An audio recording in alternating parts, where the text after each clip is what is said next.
Everybody is aware, my name is Max Brault. Sorry about that. My name is Max Brault. I'm the Vice President of People and Change over at BDO Canada. Prior to joining BDO, I used to work for the Federal Public Service. I spent 20 years working in the Federal Public Service before joining BDO. My last assignment at BDO, I ended up working with a handful of people that ended up putting together something little known bill called Bill C-81 that would eventually become the Accessibility Canada Act. 3 years ago, I left the federal government and I joined BDO to create a business line on how BDO can get all the contracts and fun work that is going to be existing due to the ACA and all the provincial stuff that's going to be popping up. And for the last 3 years, I haven't looked back. It's been a pretty great run. And so that's what I've been doing. And I've been doing quite a lot of, I wouldn't say a lot of different things, but I've been doing 3 different things. And one of the major things I've been doing is doing assessments of departments and agencies and corporations on being compliant for the ACA and the provincial acts. Excellent, great. Thank you so much, Max. It's great to have you here. Thank you for being here. And Pina, would you mind going ahead and telling us a little bit about yourself and your experience with accessibility plans? Well, good morning, everyone. Bonjour tout le monde. Yes, my name is Pina D'Intino. I am a white female with dark shoulder-length curly hair. And one of the things about being blind is sometimes not knowing the color of sweater you're wearing. So this is one of those mornings. I'm not quite sure what color my sweater is. But a little bit about me. I've worked in a financial institution for 30 years, working in holding different positions in the information communication technology world mainly, but doing some project management, doing some budgets and so on. And in 2000, after acquiring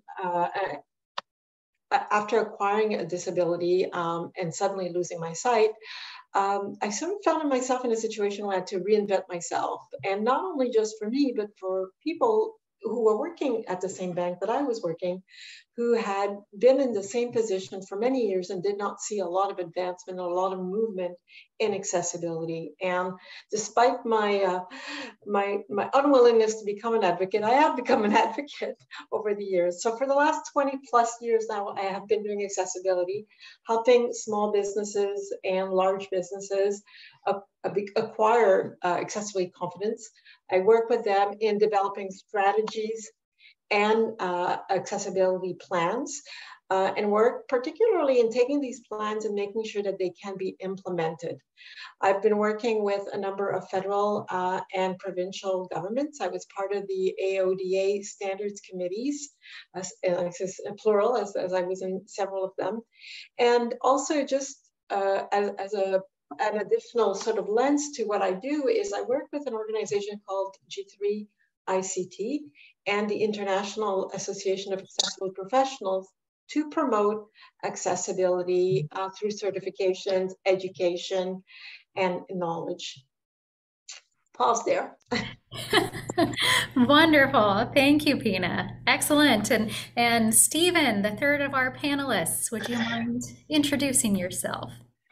Hi, everyone.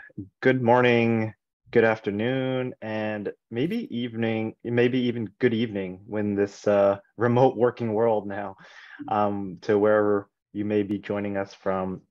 As Mandy mentioned, my name is Stephen, and I'm currently the lead for accessibility strategy and planning at CNIB.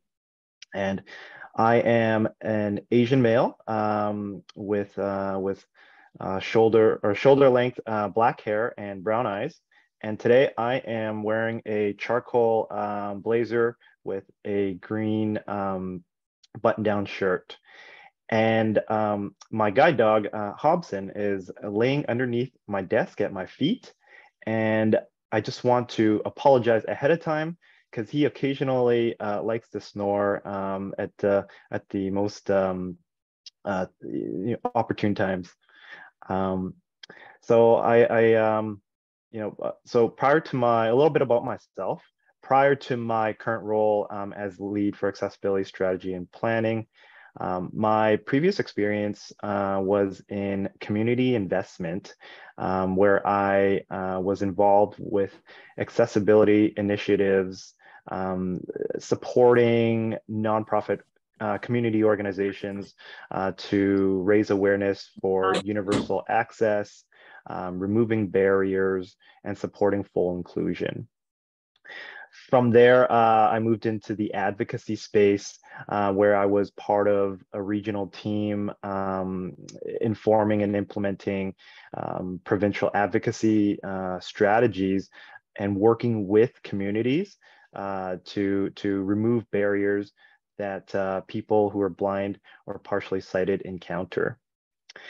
And it's in that advocacy work and space where I really built an affinity for influencing positive change from an accessibility perspective, whether that be in the context of attitudes, policies, or practices.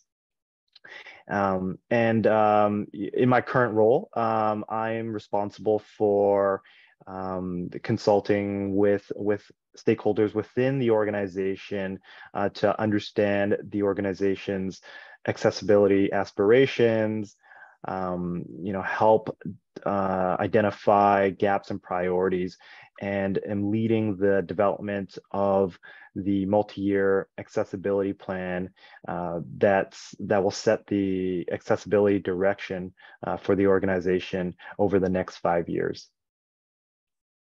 That's amazing. Thank you, Stephen. I am just very excited to get started and ask some questions to our three panelists. I think you can all tell they have a wealth of experience and knowledge and have different perspectives based on their experiences. So the first question I have, and maybe Adib in the background, if you wouldn't mind spotlighting. Yeah, sure.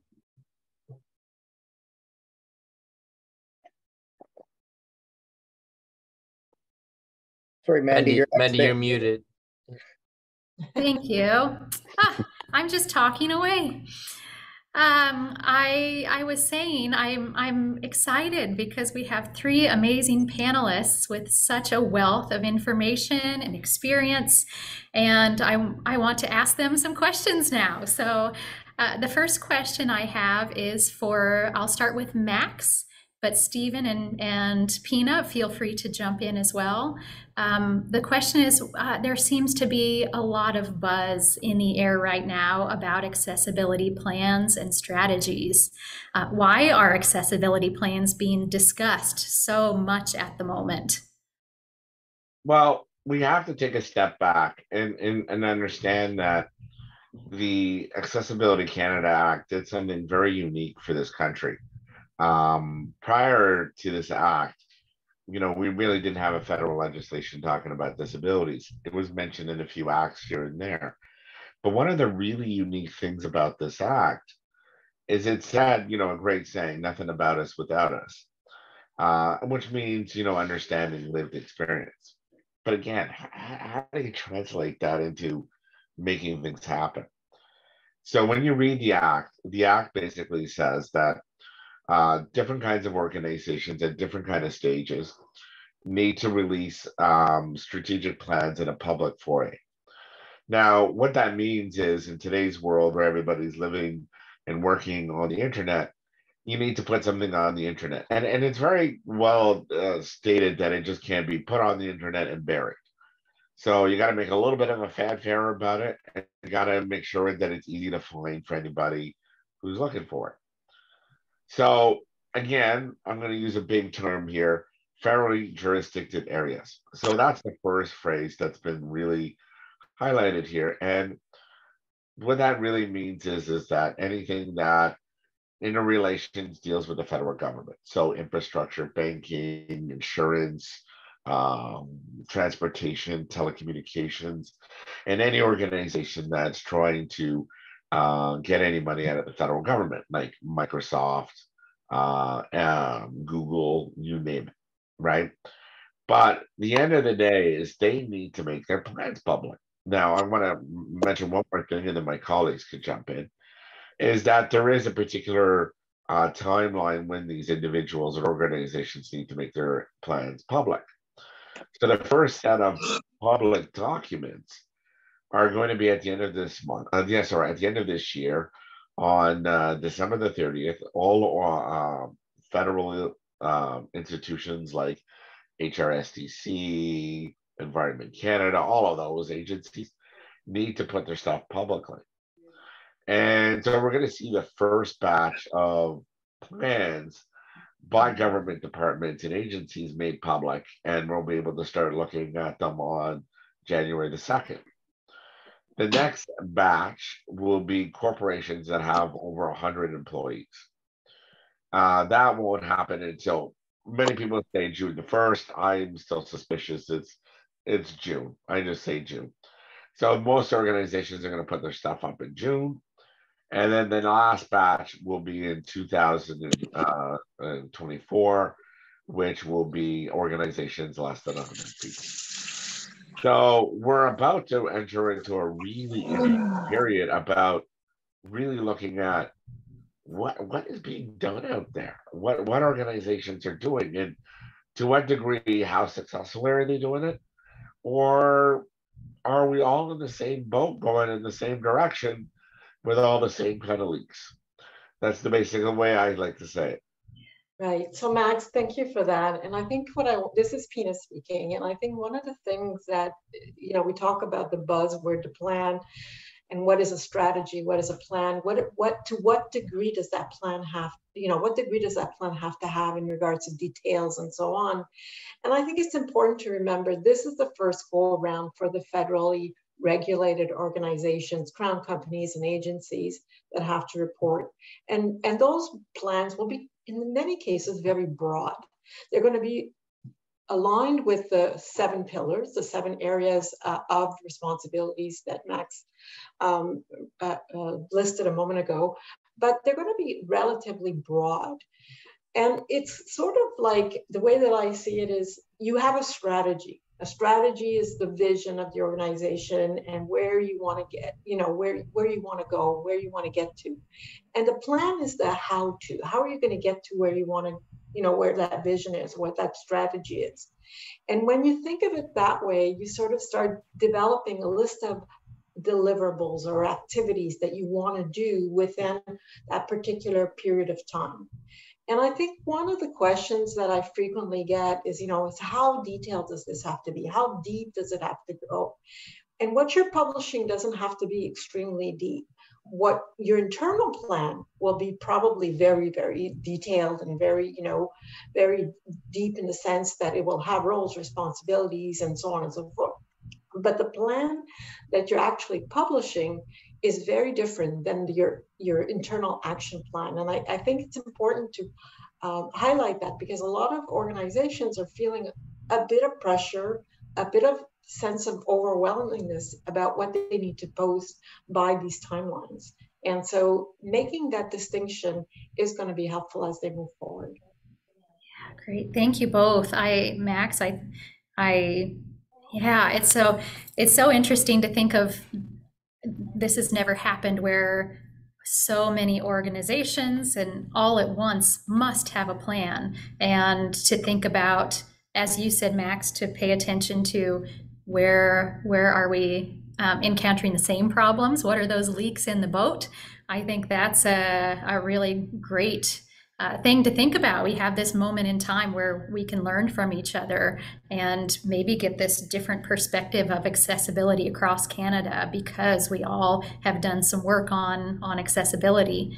And Pina, I think your comments were a great lead into what I want to ask Stephen next, which is, you were talking a little bit about the process and that you have a plan that you publish maybe that has more aspirational ideas of where you're trying to get to, but you also have a more like where the rubber hits the road, where you say, these are the actual steps we're taking. So I know, Stephen, at CNIB, you're actually right in the middle of a process of developing your strategy for your national organization.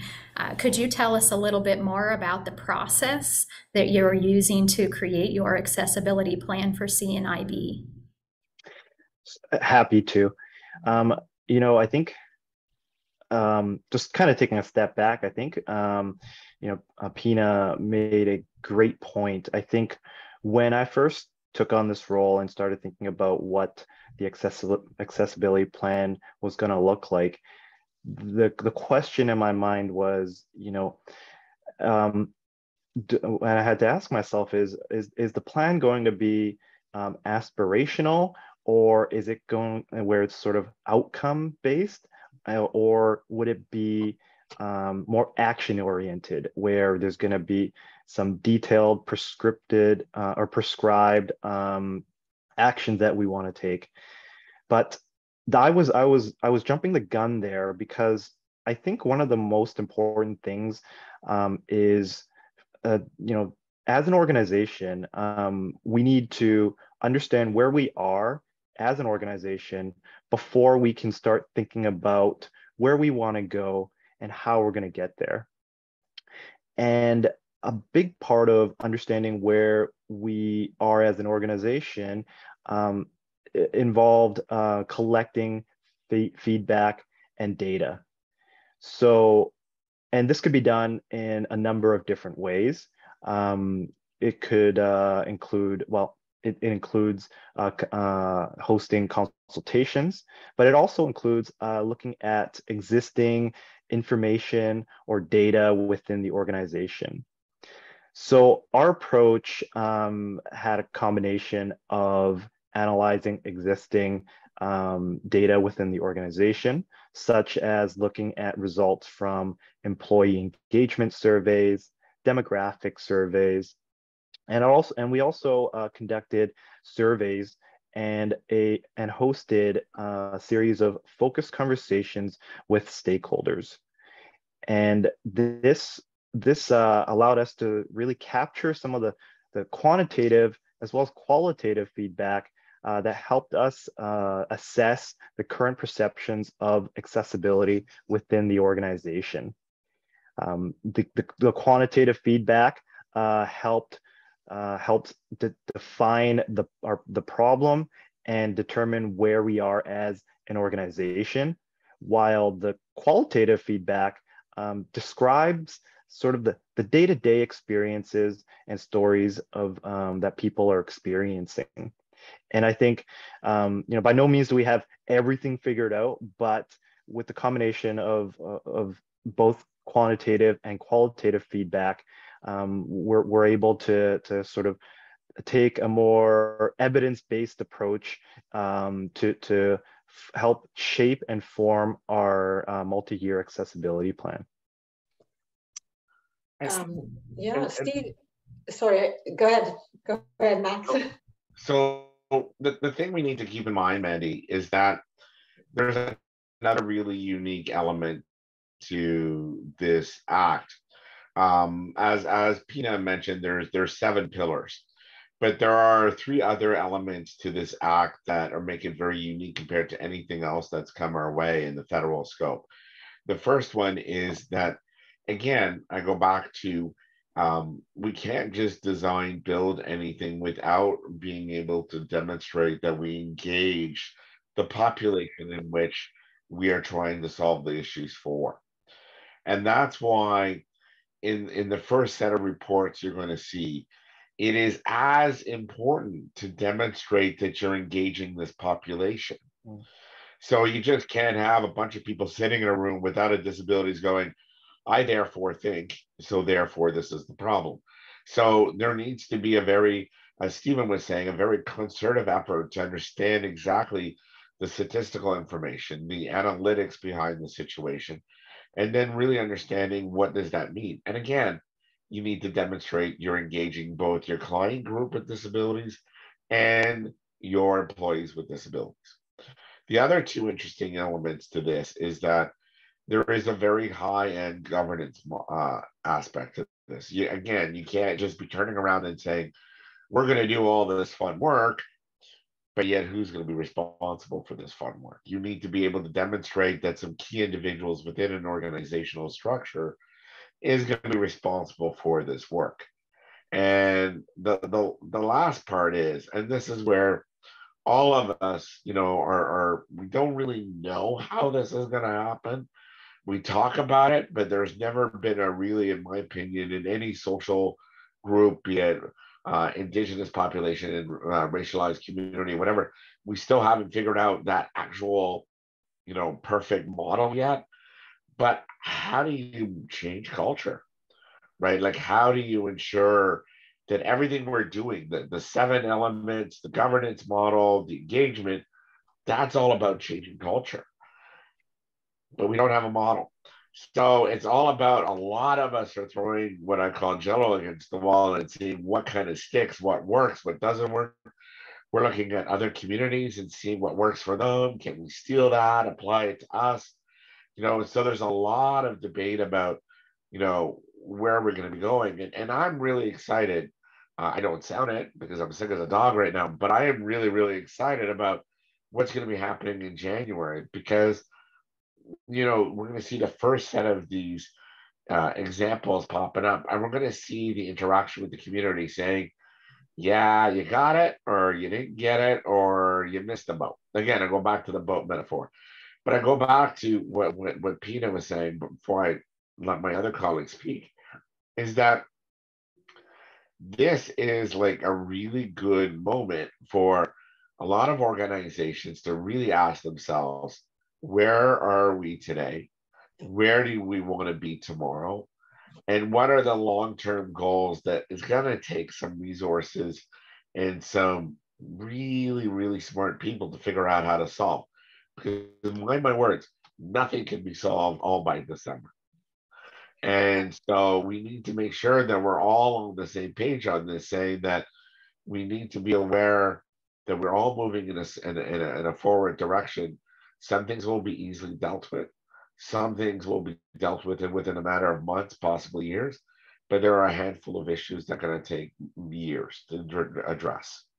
So be mindful of that. Yeah.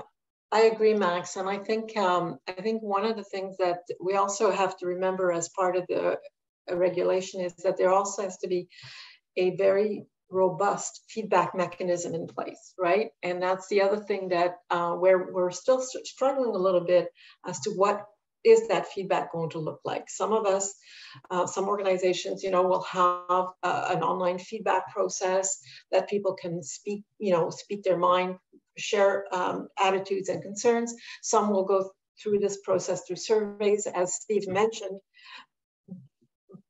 But the reality is that, to your point, is we have to have ongoing conversations with the people we are trying to serve and making sure that we understand their needs. The other point that I want to make, particularly around consultation, because there's a couple of points that were made even, you know, during our breakouts rooms, is one, you know, how do we engage persons with disabilities, and how do we make sure that, you know, we value their contribution. And I think that that's one of the parts that Steve mentioned about those, you know, creating those safe spaces where consultations can happen, where discussions can happen, and there's no fear of repercussions. The other thing is, I want to caution people, because very often we talk about getting feedback from employees resource groups or affinity groups.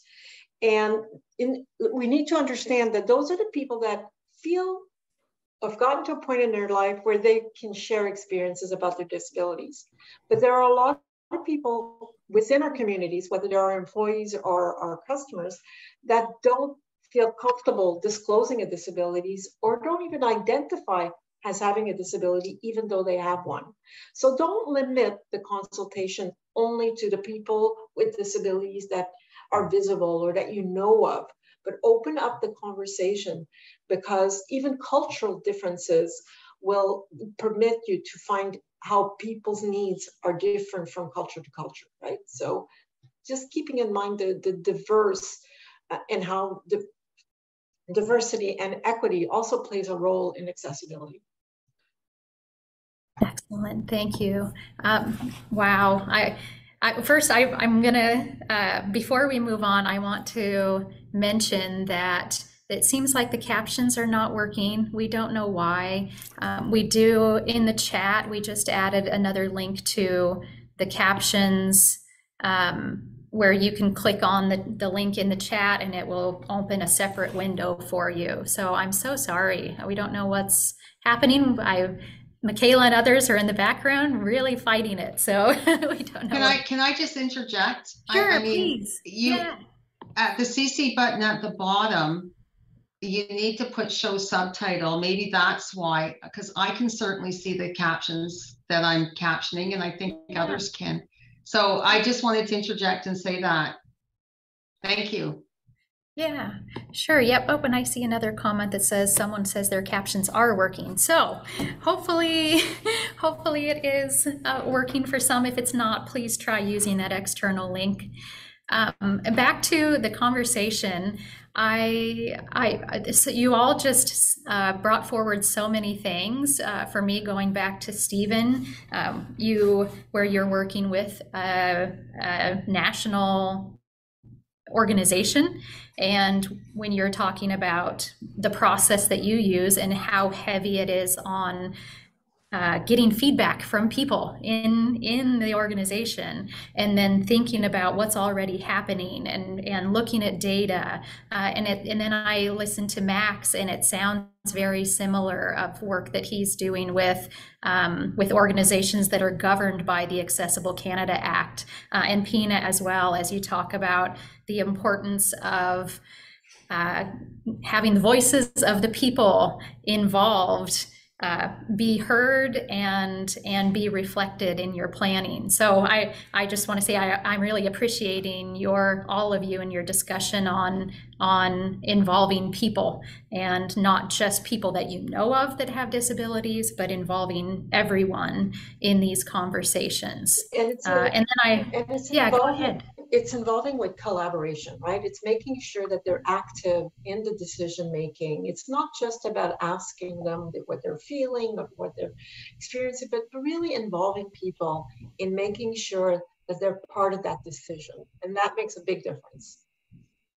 Amazing, thank you.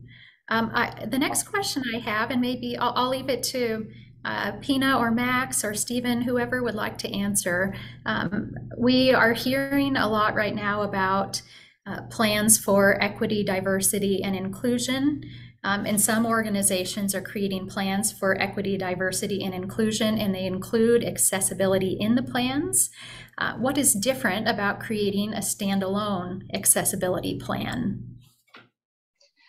Maybe I'll start it, and I'll invite my colleagues to step in. So when we look at adding accessibility and diversity and inclusion plan, normally we add the human behavior and the human aspect of it. So for instance, we're going to add employment, and how do you engage persons with disabilities, how to hire, recruit, so on and so forth. We're going to talk about culture. How do you change the organizational culture, the behavior of people within the organization? For instance, though, when I talk about ICT, and we have a plan for ICT, which is information communication, we're talking about very technical terms. And so the technical plan for my information communication is going to be very different than what I'm going to include in the accessibility component of the D&I plan, as an example. Same would apply for built environments, right? You're going to have a plan for built environments, which say you need to make sure that you have accessible doors and ramps and all the other components that fit into the built environment. They're going to be very technically driven versus the other plan, which speaks about more that interaction with the person itself. So I'm going to pause there and bring it to my colleagues. Well, what we have to be careful, Mandy, is that, and I'm going to try to thread a very delicate line here, is that each group has its own particular issues that need to be addressed.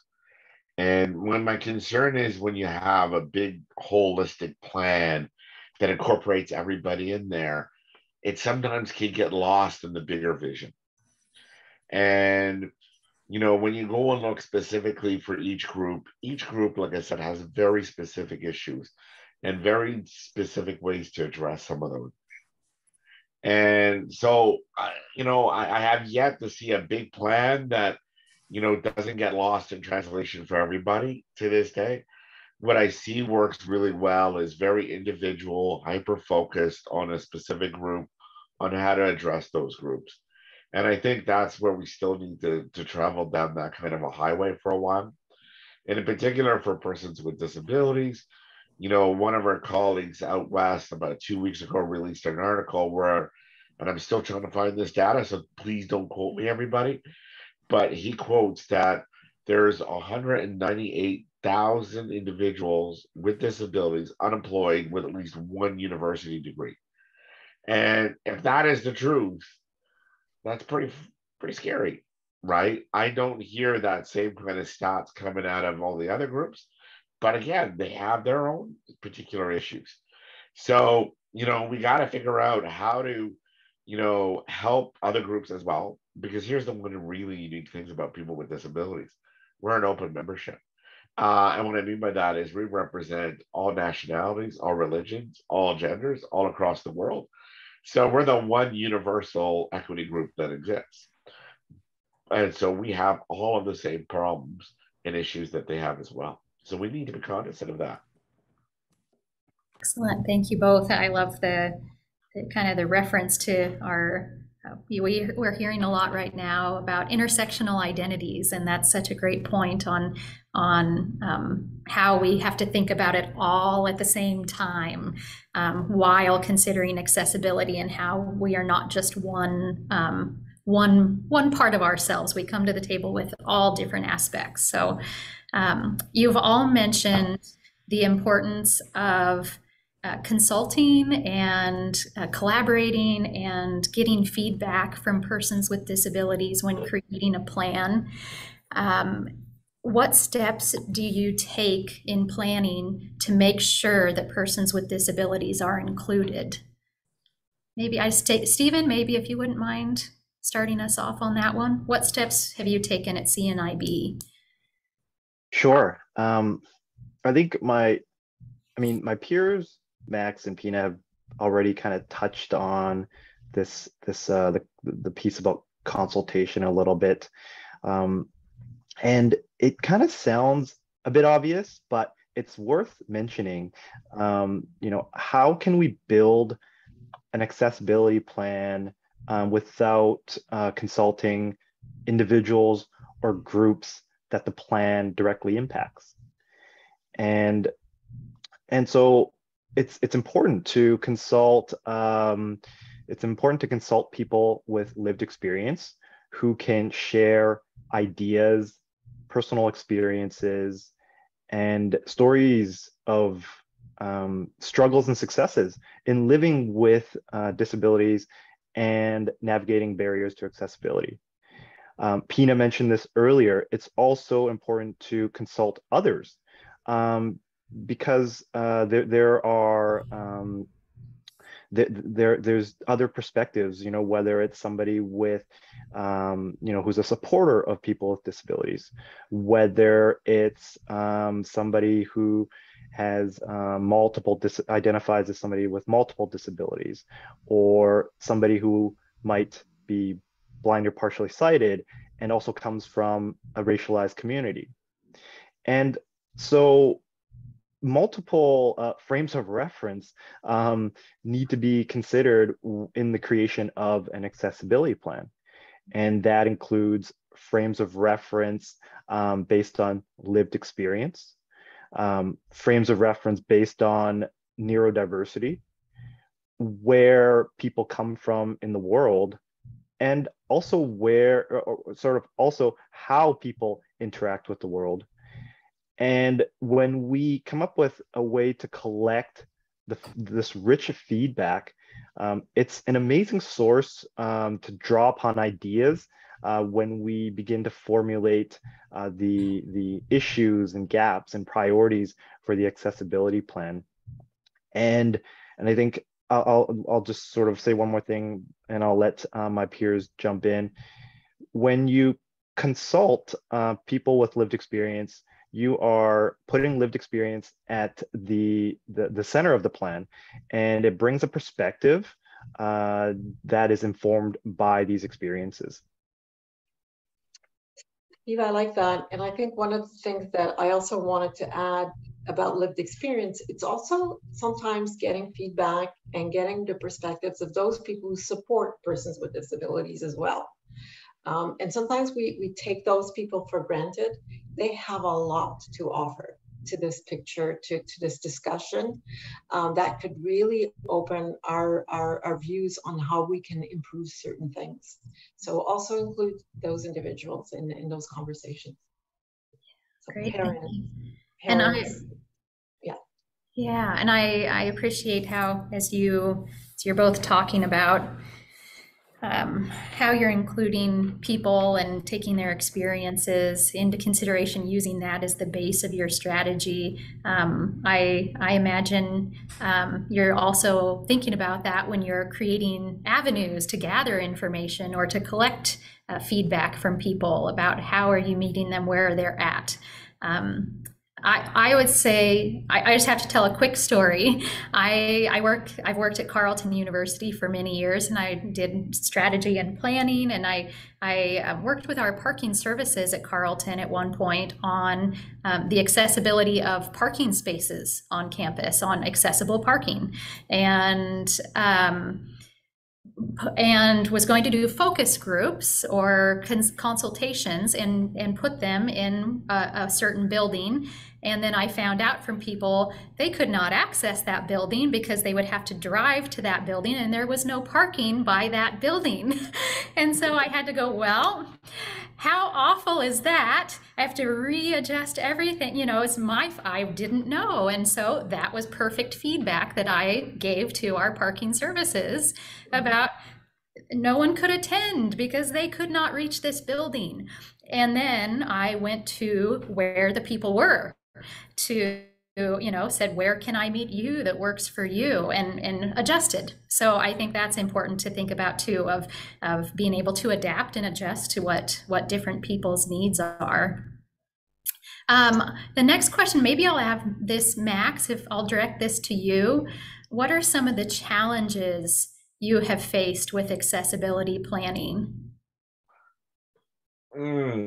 That's a really good question. I think the number one problem I've encountered is perception. And perception is dangerous. And where I'm getting at is that I have had quite a handful of clients now that some clients perceive that their situation is gold, that they're going through this so that a third party can come out and say, you're meeting the gold standard, you're doing great, you just need a little bit of tweaks here and there, have a nice day. And then there's others who have perception that they are so the bottom of the barrel, that they're incredibly embarrassed through the whole process. And I'm realizing that it's the opposite. I've had a few clients that I've had some pretty hard discussions saying, no, you still got a long journey ahead of you. Some of them are not clients anymore because they weren't happy about our results. And that I'm okay with, because my job was to give them the truth. The other part of this is the ones that accept, that they were at the bottom of the barrel, like, are you kidding me? We're a lot better off than we are. So what I'm trying to say in a very positive way is that nobody, and I'll say this, nobody's 100%. I haven't seen it. I won't see it. And I probably won't see it for another 20 years. But we all are traveling down this road, and that some organizations are doing much better in certain areas than others. And so let's take a look at what other organizations are doing, see if we can cut and paste and implement what they're doing and bring it to the other organizations, and vice versa, right? But we're all really much right now, be it the governments, the corporations, the NGOs, we're all at a very much at the same stage right now. And again, I go back to, I'm really excited about what January is going to provide, because that's going to really be another impetus for us to really get an understanding what's going on. Now, Pina and I have talked countless hours about this, by the way, and we fundamentally believe that it won't be until the second report in 3 years down the road where we'll really see massive advancements, because you need to triangulate. But I still think that January will provide some positive directions. I agree, and I think what's important too, depending on which company you work with, or where you know, the whole conversation about where are they and how to meeting them where they are is really important. I've been working with a lot of companies for years now on developing plans, and one of the challenges that I hear a lot is sustaining the plan, sustaining the change, because sometimes people think they're going to do this. We have a plan. So a project, the definition of a project is that it has a beginning date and it has an end date. And if you see accessibility in that same lens, you think that once you've checked all the boxes, you're done. Well, accessibility doesn't work quite that way. Yes, you have put in the framework, you've put in the structure, but you've got to continuously keep up with it and evolve it, making sure that it continues to be sustained. It's part of your organizational plans and budgets, and keep it visible, top of mind for people. Otherwise, it gets lost. And people think, to Mac's point, that they're a lot further than they are, when in fact things have been going backwards, or falling between the cracks. So I think that's another one of those challenges where you want to keep your mind open and really guide the organization as to sustaining it and implementing it going forward. I'd also love to add something here. It's Stephen, and both my peers, Max and Pina, have made some great points. And Max mentioned a couple things that stood out to me in particular, and that's the journey and perceptions. Accessibility is a journey, and it's figuring out how to where to begin and to continuously improve. But I did want to talk a little bit about the perception piece too. So CNIB is a disability serving organization that provides programs and services to people who are blind or partially sighted. And by no means am I saying we've figured everything out, but I think we've done fairly well on delivering our programs and services through an accessibility lens.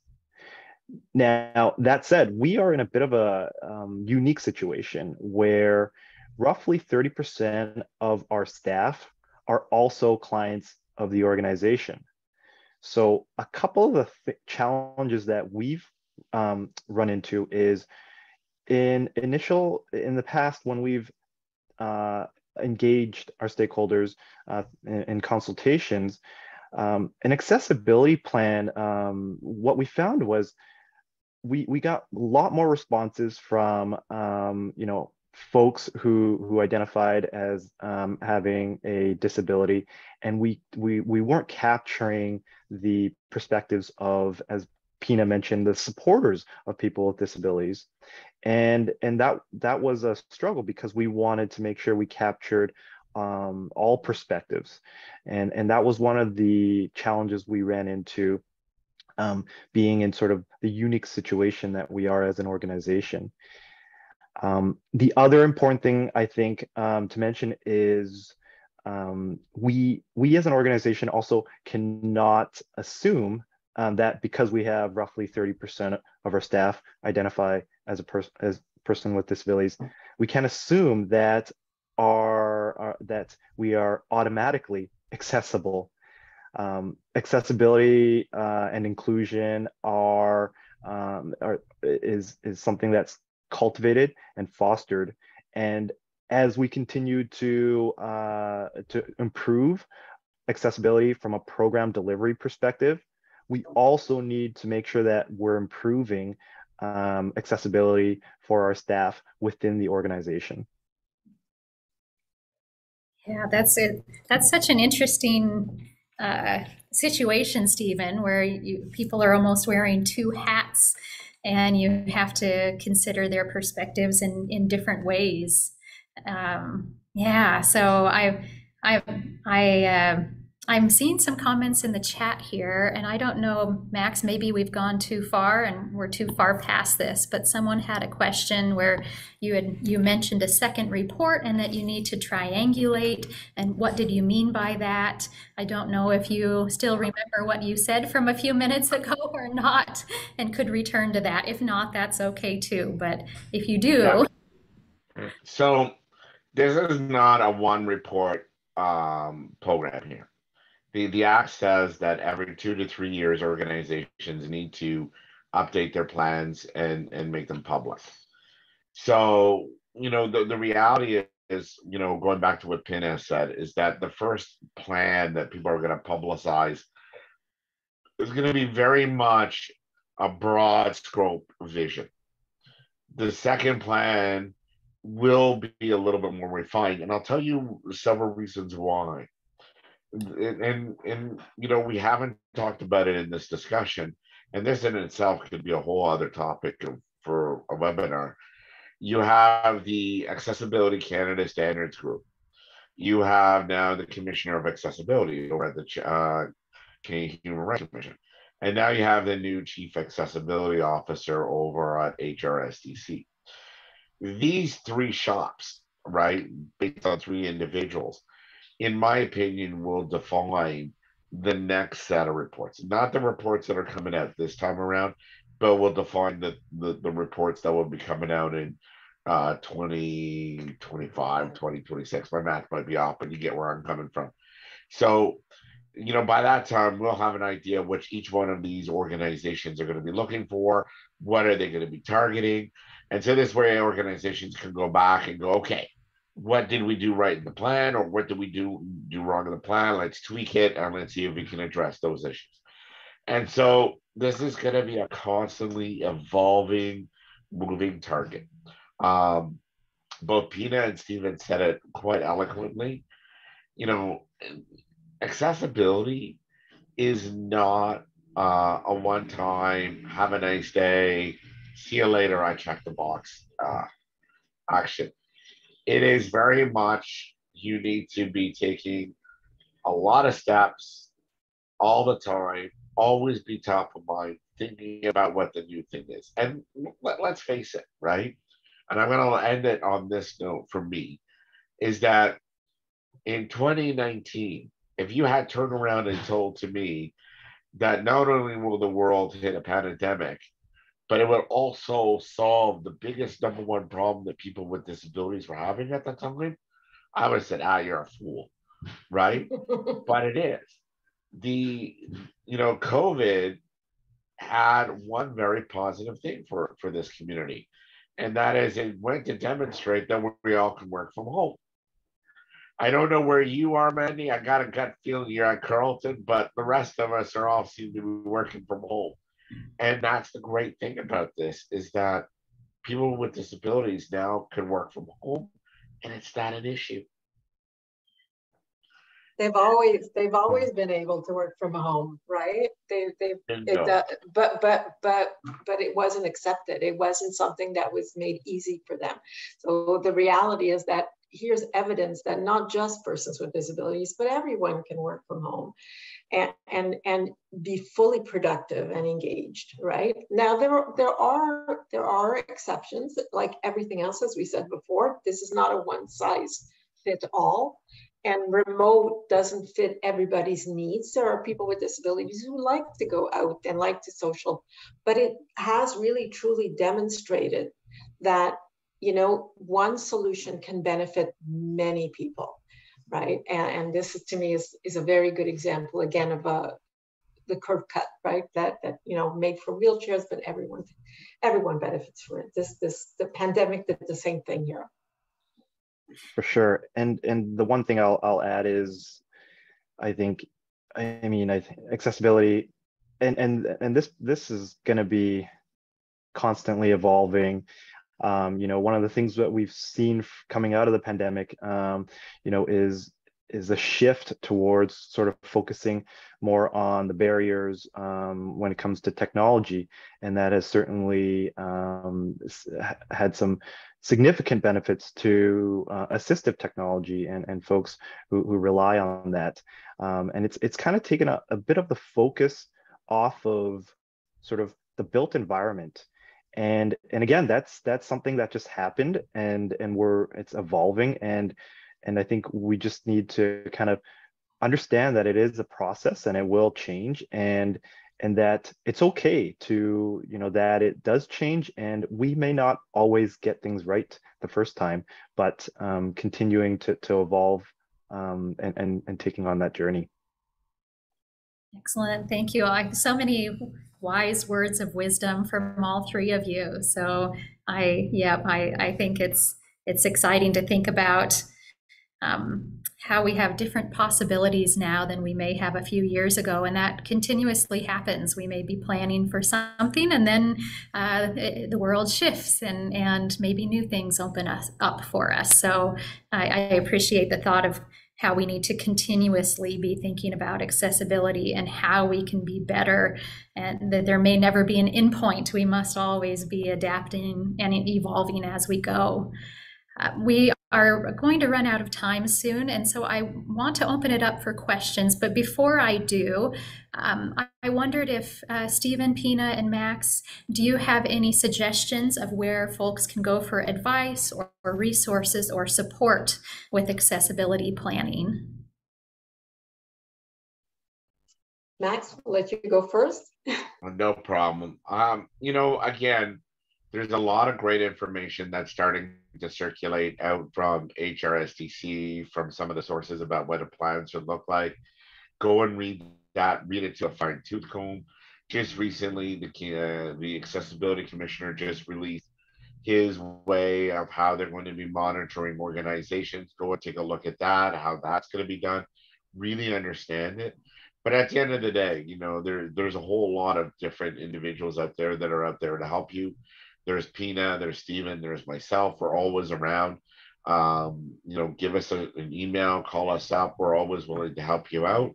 I mean, some of us do charge for services, but I like to believe that, you know, I will answer any rudimentary questions that people have, because I think, you know, why not?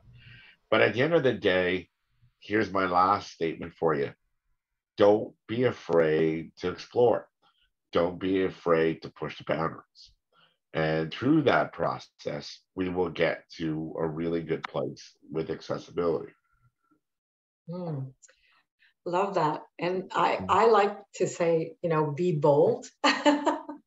Be bold, but be realistic as well, right? There are certain things that, you know, we want to raise the bar. We want to make sure that we get better and better all the time, but we also have to be realistic. And one of the things that I think that sometimes one of the big gaps that exists is that persons with disabilities have their needs and interpret how those needs could be addressed a certain way. And then you have the organization who has to go through a number of processes and policies and whatnot in order for those changes to happen. Sometimes that takes a long time. Many times that takes too long. However, I think there has to be a bit of an education between, so that the two can come together and understand realistic goals.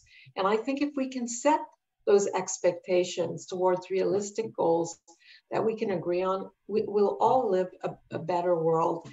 And most importantly, we'll be focused on things that will have direct impact on people, rather than trying to put together a document, for instance, a 40-page document that is formatted, that looks beautiful, whatnot, but says absolutely or does absolutely nothing to invoke that change. So I think it's really important that, you know, we're crisp, we're bold, we speak in plain language, let's understand each other, let's be realistic about what we can achieve, and grow from there. And making mistakes is okay. Yeah, and it's Stephen here. I think actually, so in terms of resources and that could support your work, Pina actually mentioned one at the beginning of the presentation, I believe, if I'm remembering correctly, and that's the International Associations for Accessibility Professionals. That's a great resource. Some other resources that come to mind to me is the Canadian Centre for Inclusion and Diversity. Not necessarily accessibility focused, but provides that sort of intersectionality lens as you think about your plans. And the other one is a Center for Global Inclusion, which is US based. However, their work is informed by over 90 different professionals globally. And the last thing I'll sort of add is on the same sort of note is, you know, when there's a lot to think about here, and sort of once there is a plan outlined, you know, in terms of how to implement, focus on, you know, creating and connecting sort of activities across the organization. And when looking at how to move the needle on accessibility, whether that's creating an accessible culture, accessibility competencies training, accessible procurement, or for some of the HR folks here, you know, talent attraction, retention, and development. And whatever it might be, the activities, there's going to be a core, there's going to be some core focus areas that the actions from an accessibility plan will fall into. And it's important to have that these areas has key deliverables and metrics tied to them. So I think that's sort of all I wanted to add there. And provinces, let's not forget provinces. Provinces have, across Canada, many of them have accessibility acts in place or regulations in place, and tons of resources. Manitoba, Ontario, Nova Scotia all have created, and British Columbia have created enormous amount of resources on accessibility plans, disability knowledge, and I think those are great resources that you could tap into as well. Amazing. Thank you all. That's a lot of resources out there and a lot of information. We will take all of everything that you mentioned, and I see some ideas in the chat as well for resources. The CAN National Office will take all of those ideas back and put a document together and send it out to everyone after this as well. So you have those examples right to you. We will also send you the recording of this presentation today, this panel, so you can also go back and review those resources as well. We have about 10 minutes left. We are about at the end of our time today. So before we go, I'd like to take a few minutes to open it up for any questions you all may have for Pina, Stephen, and Max. If you want to either raise your real or virtual hand or put a message in the chat, or whatever way you would like to share any questions or comments, whatever way you want to interact would be fine. So I'll watch for any hands up or any questions. Mandy, I'm actually going to jump in if that's okay, because I have a couple of questions saved from the chat for you. Oh, wonderful. Thank you. And I will ask the people who ask these questions as well, please feel free to come on and clarify if I haven't said them properly. So this is from Hasim, and it says, I think we are beyond planning right now. I need to know if there is anything achieved in terms of accessibility. Could this be shared through other departments? So I want to invite Hasim to come on and maybe clarify a little bit on the question for our panelists. Yes, hello, this is Jassim. I would like to know, please, yes, if there was anything achieved, because accessibility is not just things on the document. We need, for example, we have done the ICT scorecard, but I want to know what's done beyond that. What, for example, I'll give you another example. I know there is a mix of private companies here and government, but I'm talking to everyone here. Some of the websites, they have an accessibility statement. We need a common accessibility statement for the government. I don't see that.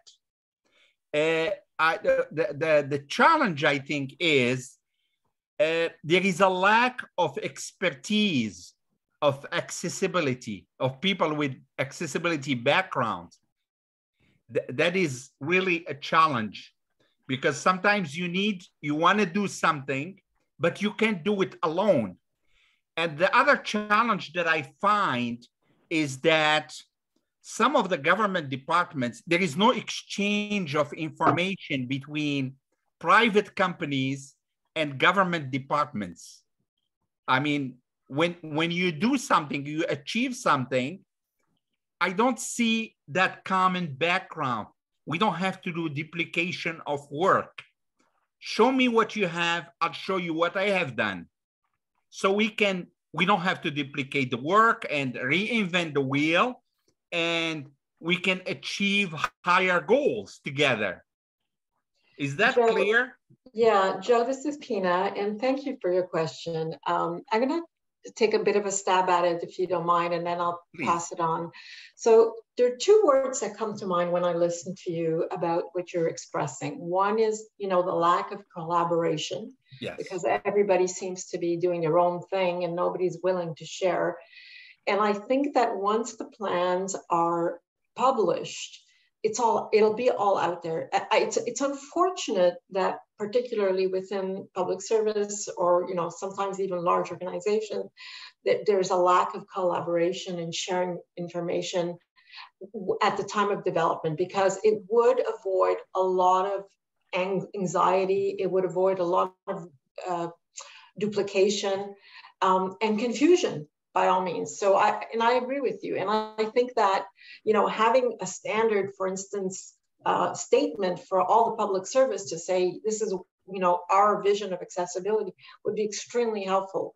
But because departments are all at a different level, it makes it really difficult for the government or any large corporation sometimes to say, we are accessible, or we strive to be accessible by doing this, this, and that, because they're not right there.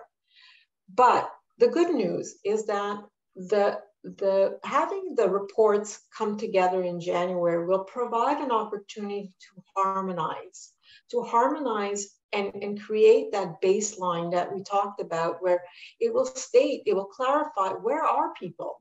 Where what's the landscape across the government? What's that bottom line that, people where they are, and where are the best people, within the organization that have achieved all that much? And how do we harmonize all these efforts so that we can come to a common level? And that will only come, I think, in my opinion, once the plans are published, so that people really get an idea of what that landscape is like. Thanks, Pina. Well, I'm going to have a totally different opinion here. The reality of this situation is that I like this chaos. And the reason why I like this chaos, and it's because, look, the reality is that I am a person with a disability. I have spinal muscular atrophy. I'm in an electric wheelchair. And, this is a great opportunity for me to go out there and hire a whackload of individuals with disabilities to come and work for me at BDO, learn the trade as being in consulting, and going out there and doing this kind of work and making money doing so. One of my biggest thing is I want to be able to create an industry here for people with disabilities in managing our own affairs. And so, different departments are going to be at different stages. Great. It's my job to be hired as a consultant like Pina and Stephen to come in and help them mediate the way. And as we create this industry hire more and more individuals, and we give them some talent and skills that they can go around and go and do fun stuff. And so I'm a big fan that this is, why I'm very excited that this is really at the embryonic stage of what I call the monetizing of the disability movement, about how to create opportunities for organizations and individuals to make money and make a good money out of this. So I like the chaos, right? Because I am the voice of reason in the chaos, just like Pina and Stephen are. So keep that in mind, right? That there's a golden opportunity here for certain people and certain organizations. Thank you, sir. Thank you both. I see more questions in the chat, and unfortunately we are at time. We are at 1:28, and so I'm afraid we have to close it down, but we will write down these questions as well, or if you had questions you did not get answered, feel free to reach out to us in the CAN National Office, or to Pina or Stephen or Max, and we will do our best to answer any questions we didn't get answered. I just want to say thank you to Stephen, Pina, and Max. Oh my gosh, what a wealth of information you've provided us with today. The experience and expertise you have is so evident, and we appreciate you taking the time out of your schedules and being here with us today to share with our community all of the knowledge and experience you have. So thank you, thank you. I would also like to thank the CAN National Office team. Michaela, Aiden, Adib, and Sarah are all in the background and working very hard, making everything happen for us today. So thank you to the CAN National Office team. And before we go, I do want to announce that we do have another CAN Connect forum coming up. It will be on Tuesday, October 25th from 12 to 1:15. And it will be about increasing accessibility with assistive technology. We have panelists from 5 different assistive technology organizations who will discuss the latest trends and best practices in assistive technology today. We would also like to hear back from you, or receive your feedback about today's session. Aiden will be sharing a link in the chat to our feedback form, so please take a minute and fill out some feedback for us so we know what we can improve for next time. Thank you, Aiden.